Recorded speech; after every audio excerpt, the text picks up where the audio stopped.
نعم عبد الله وأخو العشيرة خالد بن الوليد وسيف من سيوف الله سله عز وجل على الكفار والمنافقين۔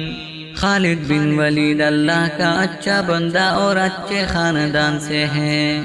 اللہ کی تلواروں میں سے ایک تلوار ہے جو اس نے کافروں اور منافقوں پر سونتی ہے۔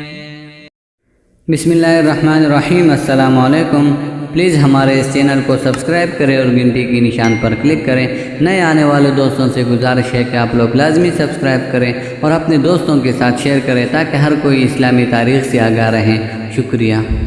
ہرمز نے جب شاہ کسریٰ سے مدد طلب کی تھی تو دربار ایران نے صوبہ رہواس کے گورنر قارن کو 50,000 سپاہ کے ساتھ اس کی مدد کے لیے بھیج دیا تھا اور ان کے ساتھ انوش جان اور قباد، دو مشہور اور بہادر سپاہ سالار بھی بھجوا دیے تھے۔ ابھی یہ لشکر ہرمز کے پاس نہ پہنچا تھا کہ مسلمانوں نے اسے شکست دے دی۔ اس کا شکست خوردہ لشکر قارن کو راستے میں ملا۔ قارن نے اس لشکر کو بھی اپنے ساتھ لے لیا۔ اس سے اس کی جمعیت اور بھی بڑھ گئی۔ وہ نہر شنی کے کنارے پر جو دریائے دجلہ کے مغرب کی طرف واقع ہے موضع امداد میں مقیم ہو گیا۔ حضرت خالد بن ولید رضی اللہ کو اس ایرانی لشکر کے آنے کی اطلاع ہو گئی۔ وہ بھی شیران اسلام کو لے کر چلے اور اسی مقام پر جہاں ایرانی لشکر مقیم تھا وہ بھی وہاں آ کر خیمہ زن ہو گئے۔ قارن کے ساتھ تقریباً 1,00,000 لشکر ہو گیا تھا اور حضرت خالد بن ولید رضی اللہ کے ساتھ صرف 18,000 مجاہدین تھے۔ یہ دیکھ کر قارن نے غرور میں آ کر جلد ہی ایک روز اپنا لشکر میدان میں لا کر صف بستہ کر دیا۔ حضرت خالد بن ولید رضی اللہ نے اول اس کے پاس مصالحت کا پیغام بھیجا۔ قاصد سے یہ کہلایا کہ اگر تم جزیہ ادا کر دو تو صلح ممکن ہے۔ قارن کو یہ پیغام بہت ہی برا لگا۔ اس نے نہایت نامناسب جواب دیا۔ مجبوراً حضرت خالد بن ولید رضی اللہ بھی فوج الہی لے کر میدان میں آ گئے اور آتے ہی صف برابر کر لیا۔ قارن نے سب سے پہلے انوش جان کو تنہا لڑنے کے لیے بھیجا۔ حضرت خالد بن ولید رضی اللہ کی تمام ایران میں شہرت ہو گئی تھی۔ قارن بھی خوب جانتا تھا کہ اسلامی لشکر کے وہی روحی رواں ہیں۔ اگر کسی طرح وہ گرفتار کر لیے جائیں یا مارے جائیں تو شاید مسلمان بد دل ہو کر بھاگ نکلیں۔ اسے کیا خبر تھی کہ مسلمان بد دل اور مایوس ہونا نہیں جانتے تھے۔ بہرحال اس کا یہ خیال تھا اور وہ اس بات سے بھی خوب واقف تھا کہ انوش جان بھی بڑا بہادر جنگجو اور جری ہے۔ اس نے اسے سمجھا دیا کہ میدان میں نکل کر حضرت خالد بن ولید رضی اللہ کو طلب کرنا اور جس طرح بھی ممکن ہو انہیں گرفتار کر لینا یا قتل کر دینا۔ انوش جان کو بھی اپنی دلیری پر ناز تھا۔ اس نے کہا کہ میں نہیں جانتا کہ حضرت خالد بن ولید رضی اللہ کو گرفتار کر لینا یا قتل کر ڈالنا مشکل ہے۔ میں ابھی آپ کے سامنے اسے باندھ کر لا کر حاضر کرتا ہوں۔ وہ اکڑتا ہوا میدان میں نکلا اور اسلامی لشکر کے قریب جا کر بولا اور زوردار آواز سے کہا، اگر حضرت خالد بن ولید رضی اللہ کو دعویٰ مردانگی ہے تو میرے مقابلے میں آئے۔ حضرت خالد بن ولید رضی اللہ نے اطلاع ہوتے ہی اپنا گھوڑا بڑھایا اور انوش جان کے مقابلے میں آ کر فرمایا، معلوم ہوتا ہے تمہیں اپنی بہادری پر غرور ہے۔ انوش جان نے کہا، کیوں نہ ہو، میرے مقابلے میں آج ایران میں ایک شخص بھی نہیں ہے۔ حضرت خالد بن ولید رضی اللہ نے فرمایا، بہادر آدمی اکثر عقل مند بھی ہوتے ہیں۔ انوش جان نے کہا، میری جنگجوئی عقل مندی دونوں کی شہرت ہے۔ حضرت خالد بن ولید رضی اللہ نے فرمایا، اگر یہ بات ہے تو سوچو، کیا آگ پوجا کیے جانے کے قابل ہے؟ وہ اپنے پجاریوں کو بھی اسی طرح جلا ڈالتی ہے جس طرح دشمنوں کو۔ اگر تم کہو کہ وہ نور الہی ہے تو نور الہی جلاتا نہیں، البتہ انسانی آنکھیں اسے دیکھنے کی تاب نہیں لا سکتے اور انسان بے ہوش ہو جاتا ہے۔ عبادت کے قابل تو اللہ تعالی ہے جس نے آگ کو پیدا کر کے اسے گرمی اور روشنی عطا کی، اس اللہ تعالی کو کیوں نہیں پوچھتے؟ انوش جان نے جواب دیا، میں تم سے مذہبی بحث کرنے نہیں آیا، لڑنے آیا ہوں۔ حضرت خالد بن ولید رضی اللہ عنہ نے فرمایا، لیکن مجھے تبلیغ کرنے اور سمجھانے کا بھی حکم ہے اور میں نے اپنا فرض ادا کر دیا ہے۔ پس تم قیامت کے روز یہ نہیں کہہ سکتے کہ میرے کانوں میں حق کی آواز نہیں پہنچی تھی، اب میں جہاد کے لیے تیار ہوں۔ انوش جان نے تلوار سے حضرت خالد بن ولید رضی اللہ پر حملہ کیا۔ حضرت خالد بن ولید رضی اللہ نے اس کا وار روک کر خود بھی حملہ کرنا چاہا، لیکن انوش جان نے جلدی سے دوسرا وار کیا۔ اس کی تلوار حضرت خالد بن ولید رضی اللہ کی تلوار پر پڑی۔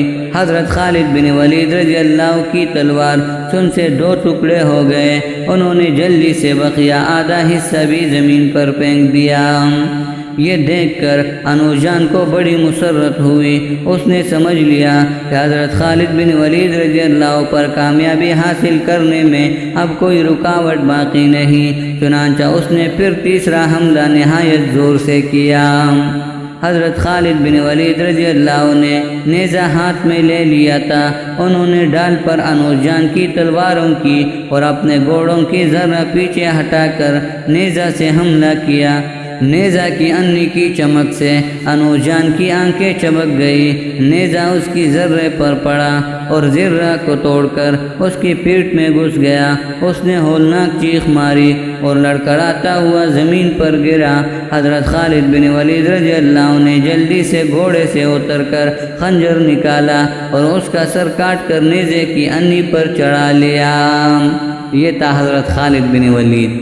ایرانیوں نے جب اپنے سردار کو اس طرح مارے جاتے ہوئے دیکھا تو انہیں جوش و غصہ آ گیا۔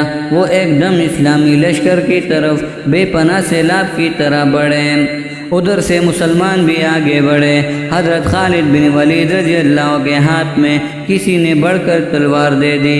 وہ تنہا ہی 1,00,000 ایرانیوں کا مقابلہ کرنے کے لیے سینہ تان کر کھڑے ہو گئے، لیکن دونوں لشکر ایک ساتھ ان کے پاس پہنچے۔ انہوں نے اللہ اکبر کا پرزور نعرہ لگا کر ایرانیوں پر حملہ کر دیا۔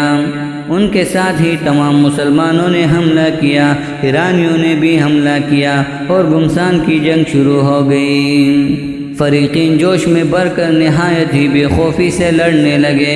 اگرچہ دونوں فریقین کے سپاہی کٹ کٹ کر گر رہے تھے، لیکن لڑنے والوں کو مرنے والوں کا متعلق بھی خیال نہ ہوتا تھا۔